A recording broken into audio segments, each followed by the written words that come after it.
Saya tutup dengan kisah Babulut ini. Pada saat tiba di Babulut, ya, tiba di Palestina, maka Dajjal tidak tahu yang datang ini siapa. Disebarkan berita oleh pengikutnya mengatakan, hai Dajjal, sudah datang pasukan yang ingin memerangi kita. Lalu Dajjal mengatakan, siapa yang berani mengalahkan saya? Siapa yang bisa? Bukakan pintu gerbang, kita tantang. Dia nggak tahu kalau Isa alaihissalam yang datang. Kemudian pada saat dibukakan, Dajjal dengan sombongnya, dia tahu dia tidak mati, gitu kan? Punya kekuatan super yang luar biasa.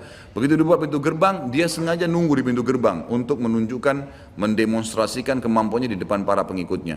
Ternyata waktu dibuka pintu gerbang, Isa alaihissalam di depan pasukan muslimin.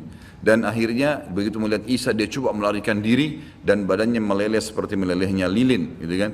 Jalan terus meleleh sampai akhirnya Isa alaihissalam mengejarnya sambil mengatakan, wahai musuh Allah, sudah saatnya kau mati. Diletakkan di tanah, ditekan oleh Isa alaihissalam, lalu kemudian ditombak di antara dua matanya dengan tombak emas, yang akhirnya membuat Dajjal mati. Pada saat itu pun Yahudi mengetahui masalah itu, sehingga mereka menyebar, ya, dan Isa alaihissalam sudah tahu instruksi dari Allah untuk bunuh semua pengikut Dajjal.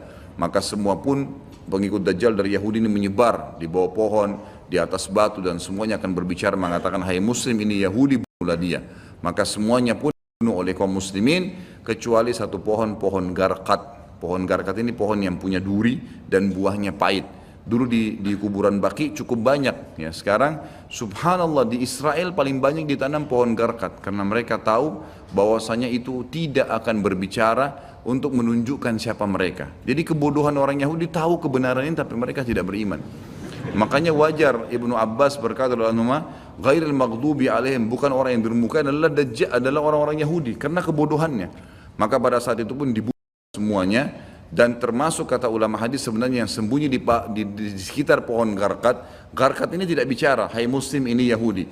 Tapi orang Islam pada saat itu kata ulama hadis mengetahui kalau ini pohon garkat.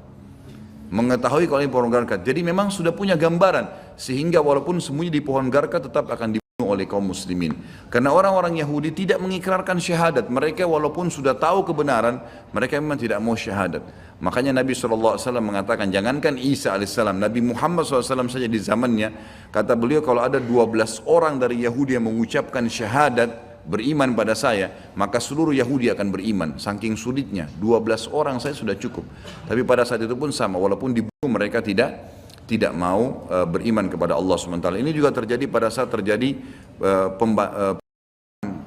suku Quraidah.